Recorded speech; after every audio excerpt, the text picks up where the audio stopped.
తెలుగు శ్రోతలందరికీ నమస్కారం అండి. మన అలనాటి కథలు ఎవర్ గ్రీన్ స్టోరీస్ ఛానల్కి మీ అందరికీ స్వాగతం. ఓ అమ్మలు కథ ధారావాహిక వింటున్నామండి. రచన శ్రీమతి విజయలక్ష్మి అవధానుల గారు. ఇక ఆలస్యం చేయకుండా మనం కథలోకి వెళ్ళిపోదామండి. వీడియో చూసిన వెంటనే లైక్ చేసి షేర్ చేసి తప్పకుండా సబ్స్క్రైబ్ చేసుకోండి. మన ఛానల్ని బెల్ ఐకాన్ యాక్టివేట్ చేసుకోండి. పొలంలో కోసిన లేత జొన్న కంకులతోనూ తోటల్లో కోసిన కూరగాయలతోనూ శాస్తి ఊరంతా సందడిగా హుర్దా పార్టీ చేసుకుంది. 2 రోజులు ఊరందరూ ఆ హుర్దా పార్టీ కబుర్లే చెప్పుకున్నారు. ఒకరోజు చంటివాడు ఒకచోట నేల మీద తడి చేసేశాడు. ఇల్లు అలికే బట్ట తెద్దామని అమ్మలు పెరట్లోకెళ్ళింది. ఆ బట్ట ఎప్పుడూ శుభ్రంగా ఉతికి ఒక తాడు మీద ఆరేసి ఉంటుంది. ఆ రోజెందుకో కింద నేల మీద పడిపోయి తడితడిగా ఉంది. అమ్మలు వంగి బట్టను చేతిలోకి తీసుకుంది.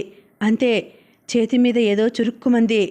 అమ్మలు గబుక్కున చేతిలో ఉన్న బట్టని నేల మీదకి జారవిడిచింది. అప్పుడు చూసింది ఉండలా ఉన్న ఆ బట్ట మధ్య నుంచి పైకి పాక్కుంటూ వస్తున్న తేలుని. కెవ్వున కేకేసింది అమ్మలు. బయటెక్కడో పని చేసుకుంటున్న గణేషు పరిగెత్తుకొని వచ్చాడు. పక్కింట్లోంచి లోకి కూడా పరిగెత్తుకొని వచ్చింది. మొదట చిన్నగా మొదలైన నొప్పి క్షణాల్లో విపరీతంగా పెరిగిపోయి చెయ్యంతా లాగడం మొదలెట్టింది. భరించలేని ఆ నొప్పితో విలవిల్లాడిపోయింది అమ్మలు. కళ్ళ నిండా నీళ్లు నిండాయి అమ్మలకి. తల్లి కేక విన్న చంటివాడు బుడిబుడి నడకలతో అమ్మ దగ్గరికొచ్చి చీర కుచ్చిళ్ళు లాగడం మొదలెట్టాడు. కుడి చెయ్యి నొప్పితో లాగేస్తున్న ఎడం చేత్తో చంటివాడిని చంకలోకి తీసుకుంది అమ్మలు. బయట వరండాలో లక్కపిడతలతో ఆడుకుంటున్న విజయ, జాను, రమేషు పరిగెత్తుకొని వచ్చి అమ్మల్ని ఆనుకొని నిల్చొని బిక్కమొహంతో అమ్మ మొహం వైపు చూడసాగారు. ఈలోపు గణేష్ పక్కనున్న చీపురుతో ఆ తేలుని చంపేశాడు. అమ్మలు చెయ్యి పట్టుకొని లోకి తమ్మింటికి తీసుకెళ్ళింది. భర్తకి అంటే డాక్టర్ గారికి అమ్మల్ని తేలు కుట్టిన విషయం చెప్పి ముందు ఇంటికి రమ్మని తొందర చేసింది. నొప్పి తగ్గడానికి ఒక ఇంజెక్షన్ ఇచ్చాడు డాక్టర్. ఇంజెక్షన్ ఇచ్చాక చెయ్యంతా ఉన్న నొప్పి కాస్త తగ్గినా తేలు కుట్టిన చోట మంట మాత్రం అలాగే ఉంది. ఈ ఊర్లో తేలు మంత్రం వేసే వాళ్ళున్నారు, నేను వెళ్ళి తీసుకొస్తాను అంటూ డాక్టర్ ఇంట్లో పనిచేసే అబ్బాయి బయటకు పరిగెత్తాడు. ఈరోజు మీ ఇంట్లో వంట చేయకండి, మా ఇంట్లో వండుతాను. మధ్యాహ్నం అందరూ ఇక్కడే భోజనం చేయండి అంది లోకి ఆత్మీయంగా. లోకి పెద్ద కూతురు గౌరీ అమ్మలు దగ్గరికి వచ్చి బుగ్గల మీద ఇంకా ఉన్న కన్నీటి చారకల్ని తుడుస్తూ జాలిగా అమ్మలు మొహం వైపు చూసింది. తర్వాత అమ్మలు బుగ్గల మీద చేతుల మీద పదే పదే ముద్దులు పెట్టసాగింది. అనునయంగా చిన్నపిల్లలతో మాట్లాడినట్లు బెంగాలీలో ఏమేమో మాట్లాడుతూ. అమ్మలు ఆప్యాయంగా చూసింది గౌరీ వైపు. తన చేతి నొప్పిని తాత్కాలికంగా మర్చిపోయింది. ఎవరన్నారు ఈ అమ్మాయికి మతిస్థిమితం లేదని అనుకుంది ఆశ్చర్యంగా. తను మాట్లాడుతున్న మాటలు నాకు అర్థమైతే ఎంత బాగుండు అనుకుంది. తేలు చెడ్డ పురుగు, నువ్వు మరేం బాధపడకు అంటోంది మా గౌరీ వివరించింది లోకి. గౌరీ బుగ్గల మీద మెల్లగా రాస్తూ చిరునవ్వు నవ్వింది అమ్మలో. అప్పటిదాకా గౌరీ దగ్గరగా వెళ్ళాలంటే ఉన్న భయం అకస్మాత్తుగా పోయింది అమ్మలకి. ఆ సమయంలో అందరూ ముందు వరండాలో డాక్టర్ క్లినిక్ బయట నిల్చుని మాట్లాడుకుంటున్నారు. వరండా కింద ఉన్న మట్టి జాగాలో ఒక తొండ జరజరా పాక్కుంటూ వెళ్తోంది. గౌరీ కళ్ళు హఠాత్తుగా ఎర్రబడిపోయాయి. పెదవులు కోపంతో వణికాయి. ఒక్క ఉదుటున వరండాలోంచి కిందికి గెంతి పాకుతున్న ఆ తొండను చేతిలోకి తీసుకుంది. దాని తోకను పట్టుకొని ఫట్ ఫట్మని సిమెంటు నేలకేసి 4-5 సార్లు కొట్టింది. నిర్ఘాంతపోయింది అమ్మలో. విజయ్ అయితే ఆ సంఘటన జరుగుతున్నంతసేపు కెవ్వు కెవ్వుమని అరుస్తూనే ఉంది. డాక్టరు పరిగెత్తుకొని గౌరీ దగ్గరికెళ్ళి ఆమె చేతిలో ఉన్న తొండను విదిలించి తీసేశాడు. గౌరీ నేల మీద కూలబడిపోయి ఎవరినో తీవ్రంగా బెంగాలీలో తిడుతూ బోరున ఏడవసాగింది. లోకి గౌరీ భుజాల చుట్టూ చేతులేసి లేపి గట్టిగా కౌగిలించుకొని ఊరడిస్తూ లోపలికి తీసుకుపోయింది. నిమిషాల మీద మారిపోయిన సంఘటనలు చూస్తూ చేష్టలుడిగి అలా ఉండిపోయింది అమ్మలో. తర్వాత తేరుకొని ఇంట్లోకి నడిచింది. మరో 15 గంటలో డాక్టర్ ఇంట్లో పనిచేసే అబ్బాయి సంతోష్తో పాటు 5గురు వచ్చారు. 4 ఆడవాళ్ళు, ఒక నడి వయసు పురుషుడు. ఈయన తేలు కుడితే మంత్రం వేస్తాడు చెప్పాడు సంతోష్. ఆ నడి వయసు వ్యక్తి అమ్మలని చాప మీద కూర్చోమని చెప్పి చేతిని జాపమని చేతిని చూస్తూ ఏవో మంత్రాలు చదివాడు. తర్వాత ఒక కర్ర పుల్లని తేలు కరిచిన చెయ్యి చుట్టూ తిప్పి ఆ పుల్లని దూరంగా విసిరేశాడు. మరో గంటలో నొప్పి పూర్తిగా తగ్గిపోతుందమ్మా అన్నాడు. డబ్బులిస్తే తీసుకోలేదు. నాకొచ్చిన ఈ విద్య ఇంకొకరికి సాయం చేయడానికేనమ్మా, డబ్బుల కోసం కాదు అన్నాడు. అతను వెళ్ళిపోయాడు. అతనితో పాటు వచ్చిన ఆడవాళ్లు మిగిలారు. మేంసాబ్, మీకు తేలు కుట్టింది కదా, ఇంట్లో ఏమైనా పనులలో సాయం కావాలంటే చేయడానికొచ్చాం అంది ఒక ఆమె. భోజనం మాలో ఎవరో ఒకరిని తెచ్చిస్తాం అంది మరొక ఆమె. పర్వాలేదు, మధ్యాహ్నం భోజనం డాక్టర్ గారింట్లో పెడతారు అంది అమ్మలో. అయితే సాయంత్రం భోజనం నేను తెస్తాను అంది ఒక ఆమె. రేపొద్దున నాస్టా నేను, రేపు మధ్యాహ్నం భోజనం ఈమె తెస్తాం మరొక ఆమె చెప్పింది. రేపు రాత్రి భోజనం నేను తెస్తాను నాలుగో ఆమె చెప్పింది. అయ్యో, మీకందరికీ ఎందుకు శ్రమ, రేపటికి నొప్పి తగ్గిపోతుంది కదా అంది అమ్మలు మొహమాటంగా. పర్వాలేదమ్మా, ఒకరోజు చేతికి చుట్టి ఇయ్యండి అన్నారు వాళ్ళు గలగలా నవ్వుతూ. మధ్యాహ్నం రామం చాలా కంగారు పడుతూ ఇంటికొచ్చాడు. పిల్లా, నిన్ను తేలు కుట్టిందని నేను మైండ్లోంచి బయటకు రాగానే తెలిసింది. ఇప్పుడెలా ఉంది నొప్పి? నాకు కబురు పెట్టడానికి కూడా వీల్లేకపోయింది అన్నాడు గాబరాగా. మరేం పర్వాలేదండి, ఇప్పుడు నొప్పి కాస్త తగ్గింది అంది అమ్మలు. నేను మధ్యాహ్నం సెలవు పెట్టేయనా, తాపీగా వంట చేసేస్తాను అన్నాడు రామం. మధ్యాహ్నపు భోజనం ఏర్పాట్లు అప్పుడే అయిపోయాయిలేండి, మన డాక్టర్ గారింట్లోనే. రేపటికి కూడా పూర్తిగా ఏర్పాట్లు అయిపోయాయి. కానీ మీరు సెలవు పెడతానంటే నాకు బాగానే ఉంటుంది, హాయిగా కబుర్లు చెప్పుకోవచ్చు నవ్వుతూ అంది అమ్మలో. రామం కాసేపు దీక్షగా ఆలోచించాడు. నువ్వు హాస్యానికి అన్నావు తెలుసు, కానీ కబుర్లు చెప్పుకోవడానికి సెలవు పెట్టే పరిస్థితులు ఇప్పుడు లేవు పిల్లా, మరోసారి పూర్తి రోజు పెడతాను అన్నాడు అమ్మలు బుగ్గ మీద చిటికేస్తూ. అమ్మలు నవ్వేసింది. ఆ రోజు మధ్యాహ్నం రసగుల్లాలతో సహా డాక్టర్ గారింట్లో భోజనం అయింది. ఆ రోజు రాత్రి రామంతో బోల్డ్ కబుర్లు చెప్పింది అమ్మలో. ఒకే రోజు ఎన్ని సంఘటనలు జరిగిపోయాయండి. తేలు కుడితే ఆ నొప్పి ఎలా ఉంటుందో తెలిసింది. పక్కింటి పిల్ల గౌరీ మనసులో ఎంత ప్రేమ దాగుందో తెలిసింది, ఎంత కోపం దాగుందో తెలిసింది. ఈ ఊరు మనుషుల్లో ఎంత ఆప్యాయత ఉందో తెలిసింది. తేలు మంత్రం ఎలా ఉంటుందో తెలిసింది అంది అమ్మలో. అవునే పిల్ల, కానీ అన్నీ ఒకదానికొకటి సంబంధించినవే. అది కాదండి, నాకొక సందేహం వస్తోంది. ఆ మంత్రం వేసిన ఆయన గంటలో నొప్పి తగ్గిపోతుందన్నాడు. గంటలో పూర్తిగా కాకపోయినా బాగానే తగ్గింది. అది మంత్రం వల్లనే అంటారా? ఒకటి చెప్పనా పిల్ల, కీటకాల విషప్రభావం కొంతసేపు ఉంటుంది నిజమే, కానీ చాలామందికి నొప్పి తగ్గకపోవడానికి కారణం వాళ్ళ మనసులో పుట్టే భయమే. మంత్రాల మీద నమ్మకం ఉన్న వాళ్ళకి ఆ నమ్మకం వల్ల భయం తగ్గుతుంది, భయం తగ్గడం వల్ల నొప్పి కూడా తగ్గుతుంది. అంతేనంటారా? ఆలోచిస్తూ అంది అమ్మలో. అన్నట్లు ఇంకో విషయం చెప్పనా?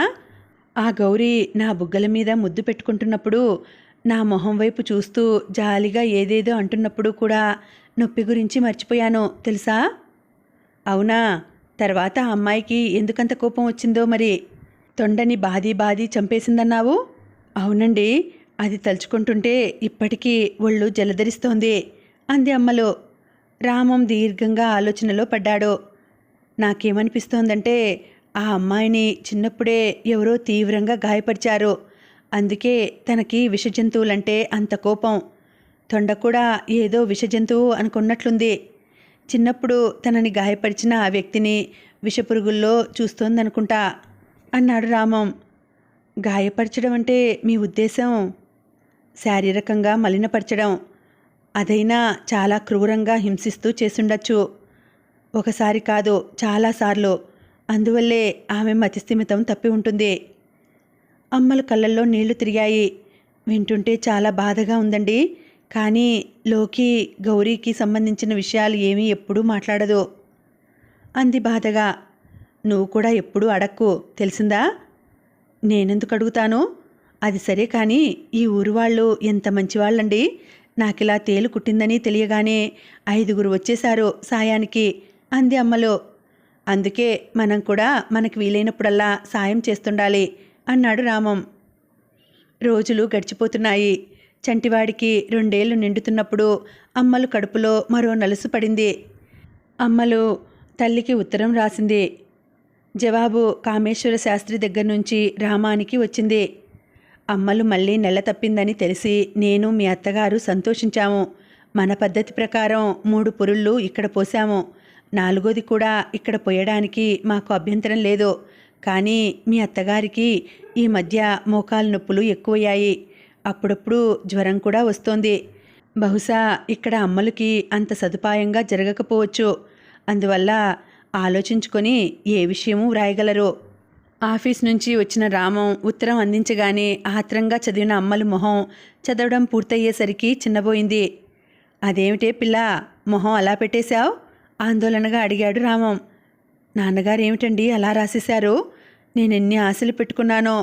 విజయ కాస్త పెద్దదైంది కదా, విజయనగరం వెళ్తే దసరాకి అక్కడ తన చేత బొమ్మల కొలువు పెట్టిద్దామనుకున్నాను. ప్రతి ఏడు నేను మా అక్క చెల్లెళ్ళం అందరం కలిసి బొమ్మల కొలువు పెడతాము. పోనీలే, ఈ ఏడు కాకపోతే వచ్చే ఏడు పెడదాం, సరేనా? అనునయంగా అన్నాడు రామం. అది కాదండి, 3 పురుళ్ళు పుట్టింట్లో పొయ్యాలి నిజమే, కానీ 4వది పొయ్యకూడదని లేదు కదా. అమ్మకి మోకాళ్ళ నొప్పులున్నాయి నిజమే, కానీ తను శ్రీకాకుళం, అరసవిల్లి, అన్నవరం అన్ని ఊళ్ళు వెళ్ళి వస్తోంది, కొండలు ఎక్కుతోంది. నాన్నగారు మనసులో ఏదో పెట్టుకొని మరేదో రాసినట్లు నాకు అనిపిస్తోంది అంది. అమ్మలు కళ్ళల్లో నీళ్లు తిరుగుతుండగా, అంటే నీ ఉద్దేశం మామయ్య గారు డబ్బు ఖర్చు గురించి ఆలోచిస్తున్నారనా? అమ్మలు మొహం వైపు దీర్ఘంగా చూస్తూ అడిగాడు రామం. నాకైతే అలాగే అనిపిస్తోంది, నెమ్మదిగా గొనుగుతున్నట్లు అంది అమ్మలు. తప్పు పిల్ల, అలా ఎప్పుడూ ఆలోచించకు. పోనీ డబ్బు ఖర్చు గురించి ఆలోచించారే అనుకో, అందులో తప్పేమిటి? నీ తర్వాత ఇంకా 7 పిల్లలున్నారు. ఆ 7లో పెళ్లి కావలసిన చెల్లి ఒకతే ఉంది. 2nd క్లాస్లో ప్రయాణం ఖర్చులు, మళ్ళా అక్కడి పురిటి ఖర్చులు, వాళ్ళ ఇబ్బందులేవో వాళ్ళకి ఉంటాయి. అలా వాళ్ళ మీద కోపం తెచ్చేసుకోకుండా ఇప్పుడు మనం ఏం చేయాలో ఆలోచిద్దాం అన్నాడు రామం అమ్మలు బుగ్గ మీదికి కారిన ఒక కన్నీటి బొట్టును తుడుస్తూ. 1 గంట అయ్యేసరికి అమ్మలు తేరుకుంది. నిజమే, నేను కూడా వాళ్ళ ఇబ్బందులు ఆలోచించాలి కదా, నాకు కొంత బాధ్యత ఉంది అనుకుంది.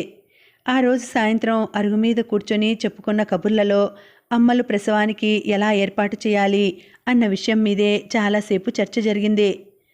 పిల్లా, నీకు 7వ నెల వచ్చిన దగ్గర నుండి పిల్లకో పిల్లాడికో 3వ నెల వచ్చేదాకా ఎవరో ఒకరు ఆడతోడు ఇంట్లో ఉండాలి. మా చెల్లి కూడా కడుపుతో ఉండి బొబ్బిలి వెళ్తోంది కాబట్టి తను రాలేదు. మా అక్క ఇంట్లో జబ్బుతో ఉన్న వాళ్ళ అత్తగారు ఇంటి నిండా బోలెడు సంసారం, తను కూడా రాలేదేమో. మా చిన్నాన్నగారి కూతురు కాంతం అక్క ఉంది. ఆవిడకి చిన్నప్పుడే భర్త పోయి పుట్టింట్లో ఉంటుంది. ఆవిడ రాగలదేమో, ఉత్తరం రాసి అడుగుతాను అన్నాడు రామం. మర్నాడే ఉత్తరం కూడా రాసేశాడు. అమ్మలు పురిటికి పుట్టింటికి వెళ్ళడం లేదని తెలిసి పక్కింటి డాక్టర్ భార్య లోకి ధైర్యం చెప్పింది. మరేం పర్వాలేదు బాబీ, ఈయన డాక్టరు, మీ పక్కింట్లోనే మేమున్నాం. బల్లాపూర్ నుంచి ఒక నర్సుని వారం రోజుల ముందు పిలిపించమని ఈయనకి చెప్తాను. ఈయనకి అవన్నీ బాగా తెలుసు కదా. ఇంకా బల్లాపూర్ ఆసుపత్రిలో తెలిసిన లేడీ డాక్టర్ ఉంది. అవసరమైతే గబుక్కున వెళ్ళిపోదాం, లేకపోతే ఆవిడనే పిలిపిద్దాం. నువ్వు మరేం బెంగ పెట్టుకోకుండా ధైర్యంగా ఉండు బాబీ అన్నది లోకి.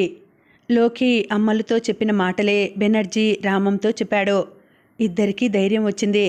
మరో 2 రోజుల తర్వాత రామం 30లో ఉన్న ఒక యువకుడిని, అతని భార్యని వెంట పెట్టుకుని వచ్చాడు. అమ్మలు, ఇతను గట్టయ్య, మన తెలుగువాళ్లే, ఇక్కడ బొగ్గుగనిలోనే పనిచేస్తాడు. ఈమె అతని భార్య పోచమ్మ. పోచమ్మని కూడా నువ్వు పనిలో పెట్టుకో. ఒక ఆడపిల్ల నీ చేతి కింద సాయంగా ఉంటే నీకు బాగుంటుంది. కొన్ని విషయాలు గబుక్కున్న మగవాళ్లతో చెప్పలేవు కదా అన్నాడు రామం.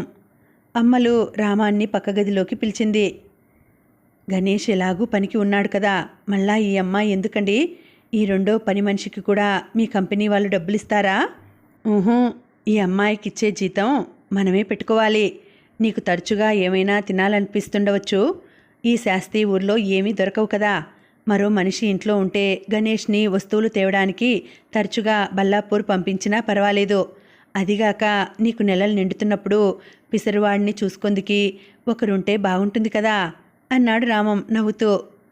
అమ్మలు మనసు రామం పట్ల ఏదో చెప్పలేని ఆప్యాయతతో నిండిపోయింది. కళ్ళల్లో తిరుగుతున్న నీళ్లు కనపడకుండా చప్పున పక్కకు తిరిగిపోయింది. ఒకరోజు మేనేజర్ గారింట్లో పనిచేసే అబ్బాయి అమ్మలు ఇంటికొచ్చి తలుపు కొట్టాడు. ఇవాళ సాయంత్రం మేంసాబ్ మిమ్మల్ని డాక్టర్ మేంసాబ్ని వాళ్ళ ఇంటికి రమ్మన్నారు అని కబురు అందించాడు. ఎందుకు, ఏమైనా పార్టీ ఉందా అడిగింది అమ్మలు. ఊహూ, పార్టీ ఏమీ లేదు, మీ ఇద్దరితో ఏదో మాట్లాడాలట అన్నాడు. అమ్మలు పక్కింటికెళ్ళింది.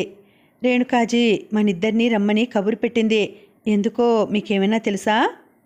నాకు తెలియదు, వాళ్ళ పనిపిల్లాడు ఇప్పుడే వచ్చి కబురు చెప్పి వెళ్ళాడు అంది లోకి. ఆ సాయంత్రం పిల్లలందరినీ పనివాళ్ల పర్యవేక్షణలో ఉంచి చంటివాడిని మాత్రం తీసుకుని మేనేజర్ గారింటికి వెళ్ళారు అమ్మలు లోకి. అయ్యే అయ్యే అంటూ సాదరంగా ఆహ్వానించింది రేణుక. కొన్ని మామూలు మాటలయ్యాక చెప్పింది. దసరా తర్వాత వచ్చే పౌర్ణమి రోజుని మేము కోజాగిరి పౌర్ణిమ అంటాము. ఆ రోజు వెన్నెల్లో పాలతో చేసిన పదార్థాన్ని లక్ష్మీదేవికి నైవేద్యం పెట్టి కాసేపు వెన్నెల్లో ఉంచి తర్వాత అందరికీ పంచుతారు. తర్వాత రాత్రల్లా జాగారం ఉండి సరదాగా ఆటపాటలతో గడుపుతారు. ఇది కేవలం ఆడవాళ్ల పండుగ. ఈసారి ఈ పండుగని మనం ముగ్గురం ఇంకా బల్లాపూర్లో మరో 10-12 మంది కలిసి సరదాగా చేసుకుందామని ఉంది. అందరం మనం చేసిన పదార్థాలని నది ఒడ్డుకు తీసుకెళ్ళి అక్కడ నైవేద్యం పెట్టి తిని రాత్రల్లా సరదాగా గడుపుదాం. ఒక్కరోజు పిల్లలను మగాళ్ళు చూసుకుంటారు. ఏమంటారో, మీకు ఇష్టమేనా? ఈ కోజాగిరి గురించి అమ్మలు ఇంతకు మునుపు వినలేదు. ఇదేదో ఆసక్తికరంగా బాగానే ఉందే అనుకుంది మనసులో. అంటే ఇది నది ఒడ్డున వెన్నెల్లో పిక్నిక్ లాంటిదా? అవును, సరిగ్గా ఊహించావు. వెన్నెల్లో పిక్నిక్ తప్పకుండా చేసుకుందామండి ఉత్సాహంగా అంది లోకి. ఈ పిక్నిక్లో అందరూ ఆడవాళ్లే ఉంటారు. ఒకరిద్దరు పనికుర్రాళ్లను కూడా తీసుకెళ్ళి దూరంగా కూర్చోమందాం. ఏ పురుగు పుట్రో వస్తే చూస్తారో. బళ్ళాపూర్ నుండి ఎవరొస్తారండి ఆసక్తిగా అడిగింది అమ్మలు. మన కంపెనీలో పనిచేసే వాళ్ళ భార్యలు కొందరు, అక్కడి నా స్నేహితురాళ్ళు కొందరు వస్తారు. మన ఈ కోజాగిరి పూజలో మరాఠీ వాళ్ళుంటారు, బెంగాలీ వాళ్ళుంటారు. ఇక ఈమె తెలుగు కదా, తెలుగు వాళ్ళు ఒకరుంటారు. 2 గుజరాతీ వాళ్ళు, ఇంకా ఒక మార్వాడి ఆవిడ. అయితే రాత్రల్లా ఏం చేస్తామండి? నిద్రొచ్చేస్తుందేమో. నిద్రొచ్చిన వాళ్ళు బలవంతంగా నిద్ర ఆపుకోనక్కర్లేదు. అక్కడే చాపల మీద నిద్రపోవచ్చు, లేదు ఇంటికి వెళ్ళిపోవచ్చు. ఇంకా రాత్రల్లా ఏం చేస్తామంటారా? అది నాకు వదిలేయండి, మీరే చూస్తారు ఎంత సరదాగా గడుస్తుందో. నైవేద్యం పెట్టే పాయసం నేను చేస్తాను. లక్ష్మి అంటే అమ్మలు ఇడ్లీ కొబ్బరి పచ్చడి చేస్తుంది. లోకి గులాబ్ జామున్ చేస్తుంది. మిగతా వాళ్ళు ఏమేం చేయాలో నేను కబురు పెడతాను. వింటున్న 2 ఉత్సాహంగా తలలూపారు. అన్నట్లు ఆ రోజు అందరం సాంప్రదాయబద్ధంగా చీరలు కట్టుకుందాం. నేను మా మరాఠీ పద్ధతిలో చీర కట్టుకుంటాను, లోకి బెంగాలీ పద్ధతిలో కట్టుకుంటుంది. మరి లక్ష్మి, మీ తెలుగు వాళ్ళకి ఏమైనా ప్రత్యేకమైన చీరకట్టు ఉందా? ఉందండి, కానీ ఒక్కసారి అలా కట్టుకున్నాను. ఎలా వస్తుందో మరి కట్టుకుంటే అంది అమ్మలు బిక్కమొహం వేసి. నీకు కట్టుకోవడం రాకపోతే పర్వాలేదులే, నువ్వు రోజూ కట్టుకున్నట్లే కట్టేసుకో అంది రేణుక నవ్వుతూ. దసరా వచ్చింది. తెల్లారే లేచి తలంటు పోసుకొని దేవుడి దగ్గర దీపం వెలిగించింది అమ్మలు. రామం కూడా తలంటు పోసుకొని తన పుస్తకాలు కొన్ని తెచ్చి దేవుడి ముందు పెట్టాడు. విజయ తన పలక బలపం పెట్టింది. అక్కను చూసి రమేష్ కూడా తను జాగ్రత్తగా వంటింట్లో ఒక మూల దాచుకున్న చిన్న బలపం ముక్కని తెచ్చి దేవుడి ముందు పెట్టాడు. పూజ అయిన తర్వాత అమ్మలు పులిహోర బొబ్బట్లకి ఏర్పాట్లు చేసాగింది. అసలే ఒట్టి మనిషివి కూడా కాదు, ఇప్పుడు ఈ బొబ్బట్ల పని ఎందుకు పెట్టుకున్నావు చెప్పు? ఏ పాయసమో చేసేస్తే సరిపోయేది కదా అన్నాడు రామం మందలిస్తూ. మీకు బొబ్బట్లంటే ఇష్టం కదండి, ఒక్కరోజుకి మరేం పర్వాలేదులేండి అంది అమ్మలు. అమ్మలు చేసే బొబ్బట్లు రామానికి చాలా ఇష్టం. అతి పల్చగా అతి మృదువుగా చేస్తుంది. ఇంత కళ నీ చేతిలోకి ఎలా వచ్చిందే అంటుంటాడు రామం. వంట మంచి రసకందాయనంలో ఉన్నప్పుడు బయట నుంచి ఒక్కొక్కరు రావడం మొదలెట్టారు. ప్రతి వాళ్ళ చేతిలోనూ ఒక తెల్ల ఆరె చెట్టు ఆకు ఉంది. ఆ ఆకుని సోనాపత్తా అంటారట, అంటే బంగారపు ఆకు. ఆ ఆకుని చేతిలో పెట్టి ఒక్కొక్కరు నమస్కరిస్తున్నారు. చిన్నవాళ్ళైతే కాళ్ళకి దండం పెడుతున్నారు. దసరా నాడు మేము బంగారం పెట్టాలి, కానీ బీదవాళ్ళం, బంగారం పెట్టలేము. ఈ ఆకునే బంగారం అనుకోండి అని అన్నాడు మొదటి అబ్బాయి. అమ్మలు రామం చిరునవ్వుతో ఆ ఆకులు అందుకొని కళ్ళకద్దుకొని వంటింట్లోని ఒక పళ్ళెంలో పెట్టసాగారు. దాదాపు ఒక గంటసేపు ఊర్లోని అందరూ వచ్చి సోనా పత్తా ఇచ్చి వెళ్ళారు. నాకిలా వచ్చి ఆకిస్తారని తెలియదండి. ముందే తెలిస్తే ఏ అరటిపళ్ళో తెప్పించి ఒకరి చేతిలో ఒక్కొక్కటి పెట్టేవాళ్ళం కదా అంది అమ్మలు నొచ్చుకుంటూ. మరేం పర్వాలేదులే, వచ్చే సంవత్సరం ఇద్దాం అన్నాడు రామం. దసరా నాడు సాయంత్రం కాస్త చీకటి పడ్డాక నది ఒడ్డున రావణాసురుడిది పెద్ద బొమ్మ తయారు చేసి అంటించారు. సాయంత్రం అయ్యేసరికి ఊరంతా నది ఒడ్డునే ఉంది. చిన్న చిన్న దుకాణాలు, చేత్తో తిప్పే చిన్న రంగుల రాట్నాలు, బుడగలు, పీచు మిఠాయిలు, నది ఒడ్డు ఒక జాతరలా తయారైంది. విజయ రమేషు సరదా పడుతుంటే రామం వాళ్ళిద్దరినీ రంగుల రాట్నం ఎక్కించాడు. దసరా వెళ్ళిన 5వ రోజు కోజాగిరి పౌర్ణిమ. ఇడ్లీలకి మొరం అంటే రవ విసరడం, ఇడ్లీ పిండి రుబ్బడం, కొబ్బరి పచ్చడి రుబ్బడం ఏవీ పోచమ్మ అమ్ములని చేయనివ్వలేదు. అమ్ముల పని కేవలం పక్కన కూర్చొని పోచమ్మకి సూచనలు ఇవ్వడమే. 60 ఇడ్లీలు చేయాలి. ఇడ్లీ పాత్రలో ఒకసారి 10 ఇడ్లీలు అవుతాయి. అంటే 6 వాయిలు చేయాలి. సాయంత్రం 6 గంటల నుంచి ఇడ్లీలు పెట్టడం మొదలెట్టింది. అన్నీ పూర్తయ్యేసరికి గంటకి పైనే పట్టింది. ఇడ్లీలు ఒక పెద్ద ఇత్తడి కాడ డబ్బాలోనూ, కొబ్బరి పచ్చడి పెద్ద రాతి రాచిప్పలోనూ సర్దింది అమ్మలు. అందరూ వాళ్ళ పద్ధతిలో చీర కట్టుకొని వస్తారండి. మా అమ్మ కట్టుకున్నట్లు ఒక్కసారే చీర కట్టుకున్నాను. అప్పుడు మా అమ్మ దగ్గరుండి కట్టించింది. మరి ఇప్పుడు ఎలా వస్తుందో అంది అమ్మలు దిగులుగా. మరేం పర్వాలేదు, ముందు కట్టుకొని చూడు. బాగా రాకపోతే అప్పుడే మార్చేసి మామూలుగా కట్టుకోవచ్చు ప్రోత్సహించాడు రామం. ఒక అరగంట తిప్పలు పడి కట్టుకుంది అమ్మలు. గోడకి తగిలించి ఉన్న తన అత్తగారు మామగారుల ఫోటో వైపు చూసి, సరిగ్గానే కట్టుకున్నావు, మీ అమ్మగారు కట్టుకున్నట్లే ఉంది అన్నాడు రామం. నువ్వేం బెంగ పెట్టుకోకు. విజయ రమేషు ఎలాగూ రాత్రి లేవరు. పిసరివాడు కూడా ఈ మధ్య లేవడం లేదు కదా. ఒకవేళ లేచి ఏడిస్తే నేను నీ దగ్గరికి తీసుకొచ్చేస్తాను. హాయిగా అందరితోనూ రాత్రంతా గడిపిరా. కానీ ఒంట్లో ఏమాత్రం నలతగా ఉన్నా అక్కడ పని కుర్రాళ్ళుంటారు కదా, వాళ్ళని సాయం తీసుకొని వచ్చేయి అంటూ సాగనంపాడు రామం. అమ్మలు లోకి కలిసి రేణుక ఇంటికి వెళ్ళారు. అక్కడి నుంచి అందరూ కలిసి నది ఒడ్డుకు వెళ్ళారు.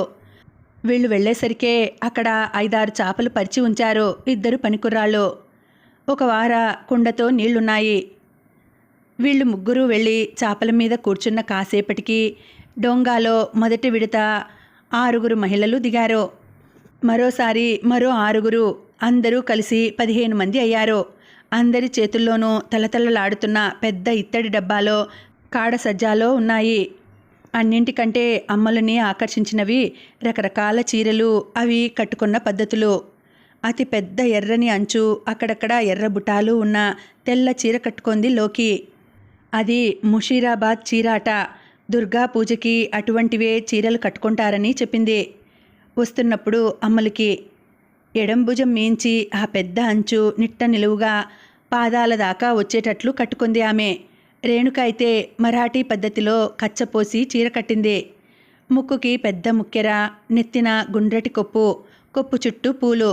ముక్కుకి ముక్కెర తప్ప మిగిలిన మరాఠీ స్త్రీలందరూ అలాగే తయారయ్యారు. ఇక గుజరాతీ వాళ్ళు, మార్వాడి వాళ్ళు కుడివైపు నుంచి పైట ముందుకు వేసుకున్నారు. పైట కొంగు మీద డిజైను అందంగా పూర్తిగా కనపడుతోంది. అందరినీ ఒక్కొక్కరిని పరిచయం చేసింది రేణుక. ముందుగా లక్ష్మీదేవికి నైవేద్యం పెట్టి తర్వాత మన ఆటలు పాటలు మొదలెడదాం అంది. తర్వాత తను తెచ్చిన పాయసాన్ని వెడల్పాటి వెండి పళ్ళెంలో పోసి ఇసుక మీద పెట్టింది. పక్కనే లక్ష్మీదేవి పటాన్ని ఇసుకలో నిలబెట్టింది. బెంగాలీ పద్ధతిలో పూజ ముగిశాక అందరూ శంఖం ఊదారు. పాయసాన్ని అందరికీ చిన్న చిన్న కంచు గిన్నెల్లో ఇచ్చింది రేణుక. దూరంగా కూర్చున్న పనివాళ్లకి, డోంగా మనిషికి కూడా ఇచ్చి వచ్చింది. పాయసం తిన్నాక అందరూ దూరంగా పెట్టిన బకెట్ దగ్గర పట్టిన నీటితో పాయసం తిన్న గిన్నెలను కడిగేశారు. ప్రసాదం తినేశాం కాబట్టి ఇప్పుడు మనం తెచ్చుకున్న పదార్థాలలో ఒక ఉప్పు, ఒక తీపి పదార్థం తిందాం. వేడివేడిగా తింటే బాగుండేవి, ముందు తిందాం అంది రేణుక. బాబీ, ఇడ్లీలు చల్లారిపోతే బాగుండవు, ఇవి ముందు తిందామా అంది అమ్మలు. సరే, మొదట లక్ష్మి తెచ్చిన ఇడ్లీలు, లోకి తెచ్చిన గులాబ్ జామున్లు తిందాం అంది రేణుక. తను తెచ్చిన ఆకుల్లో ఇడ్లీలు కొబ్బరి పచ్చడి వేసి అందరికీ ఇచ్చింది అమ్మలు. అవి తినడం అయ్యాక లోకి అందరికీ ఆకులతో కుట్టిన దొప్పల్లో గులాబ్ జామున్లు ఇచ్చింది. చంద్రుడు సరిగ్గా నడినెత్తి మీదికి వచ్చినప్పుడు అందరం డోంగాలో నదిలో షికారుకెళ్దాం. అంతవరకు అందరం ఆటపాటలతో గడుపుదాం. మధ్య మధ్యలో మనం తెచ్చుకున్నవి తింటూ అంది రేణుక. అందరూ గుండ్రంగా కూర్చున్నారు. ఇప్పుడు మా గుజరాతీ స్నేహితురాళ్ళు గర్బా డ్యాన్సు చేస్తారు అంటూ ప్రకటించింది రేణుక. నలుగురు స్త్రీలు చేతిలో కోలాటం కర్రలతో మధ్యకొచ్చి నిల్చున్నారు చిరునవ్వుతో. మేము డ్యాన్స్ మొదలెడతాం, కానీ మీరందరూ కూడా తర్వాత అందుకోవాలి అంది వసంతి. నలుగురు గుండ్రంగా తిరుగుతూ ఒకరి కర్రలకి మరొకరి కర్రలను తాటించుతూ ఒకే లయలో డ్యాన్స్ చేయసాగారు. 10 నిమిషాలు గడిచేసరికి రేణుక లేచి నిలబడి అక్కడున్న ఒక కర్రను అందుకొని తను కూడా చేయడం మొదలెట్టింది. కాస్త క్రమం తప్పుతున్నా అందరి కిలకిల నవ్వుల మధ్య అది తెలియలేదు. ఆ తర్వాత డ్యాన్స్ చేస్తున్న వాళ్ళు ఒక్కొక్కరు వచ్చి కూర్చున్న వాళ్ళని లాక్కుపోసాగారు. నది ఒడ్డు అంతా నవ్వులతో నిండిపోయింది. అరగంట అయ్యేసరికల్లా ఒక్కొక్కరికి అలసట వచ్చి ఇసుకలో కూలబడసాగారు. 4 సార్లు అందరితో పాటు గుండ్రంగా తిరిగేసరికి అమ్మల్లో కూడా బిడియం పోయి మనసంతా ఉత్సాహంతో నిండిపోయింది. ఆ ఒక్క డ్యాన్స్తో అందరూ ఆత్మీయులైపోయారు. ఇప్పుడు గంటసేపు కూర్చొని అందరం అలసట తీర్చుకుందాం అంది రేణుక. మళ్ళా అందరూ గుండ్రంగా కూర్చున్నారు. కూర్చోవడం అంటే ఉత్తనే కూర్చోవడం కాదు, అందరూ ఒక్కొక్క పాట పాడాలి అంది రేణుక. ముందుగా లోకి రవీంద్ర సంగీతం పాడుతుంది అంటూ ప్రకటించింది. అట్టే బతిమాలించుకోకుండానే లోకి పాట అందుకుంది. తుమి రోబే నీ రోబీ. నది ఒడ్డున ఆ ఇసుకలో ఆ వెన్నెల్లో ఆ పాట అలలు అలలుగా వ్యాపించింది. లోకి గొంతులో ఏదో విషాదం ఉందా లేక పాటలోనే ఉందా అనుకుంది అమ్మలు. పాట అయ్యాక కాసేపు అందరూ నిశ్శబ్దంగా ఉండి తర్వాత ఆగకుండా చప్పట్లు కొట్టారు. ఇప్పుడు లక్ష్మి ఒక తెలుగు పాట పాడుతుంది ప్రకటించింది అమ్మలు. నాకు పాటలు ఏవి రావండి, నన్ను వదిలేయండి అంది అమ్మలు ప్రాధేయపూర్వకంగా నవ్వుతూ. బాబీకి పాటలు వచ్చు. వాళ్ళ అమ్మాయి విజయ్ అడిగినప్పుడల్లా ఒక పాట పాడటం నేను చాలాసార్లు విన్నాను అంది లోకి అల్లరిగా నవ్వుతూ. అమ్మ దొంగ, అబద్ధాలాడతావా? పాడు పాడు అంది రేణుక. ఇంక తప్పలేదు అమ్మలకి. విజయ్కి ఇష్టమని తరచుగా తను పాడే పాట అందుకుంది. బంగారు మా పాప బహుమతులు పొందాలి, మా పాప చదవాలి మా మంచి చదువు అంటూ రావు బాల సరస్వతి పాడిన పాట. పాట అయిన వెంటనే ఆ ప్రదేశం చప్పట్లతో నిండిపోయింది. వాహ్, పాట రాదంటూనే బాగానే పాడావే అంటూ భుజం తట్టింది రేణుక. తరువాత రేణుక పాడిన మరాఠీ పాట బాగా హుషారుగా సాగింది.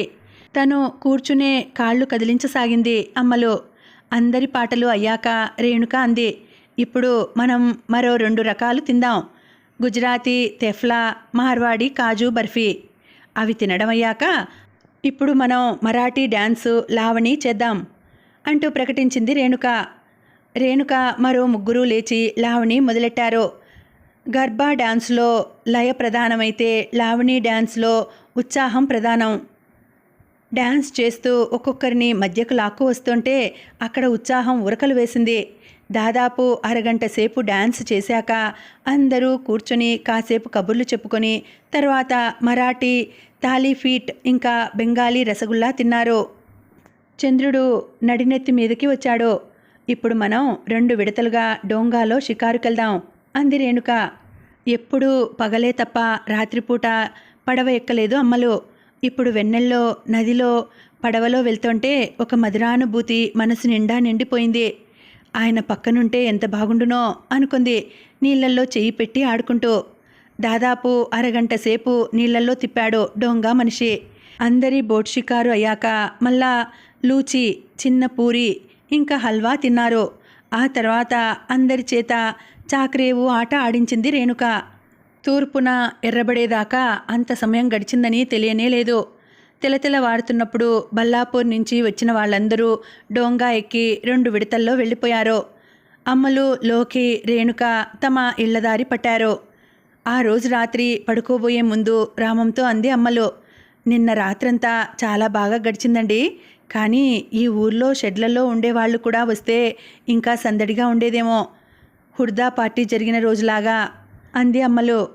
కొన్ని విషయాల్లో మనం ఏమీ చేయలేం పిల్ల. ఇదంతా ఏర్పాటు చేసింది మేనేజర్ భార్య. ఆవిడ ఇష్టప్రకారం జరగవలసిందే. నిజమేలండి.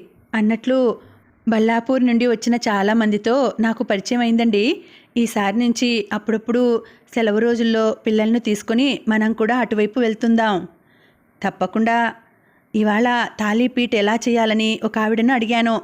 వాళ్ళ ఇంటికొస్తే చేసి చూపెడతానంది. వచ్చే వారం వెళ్దాం. అలాగే పిల్ల.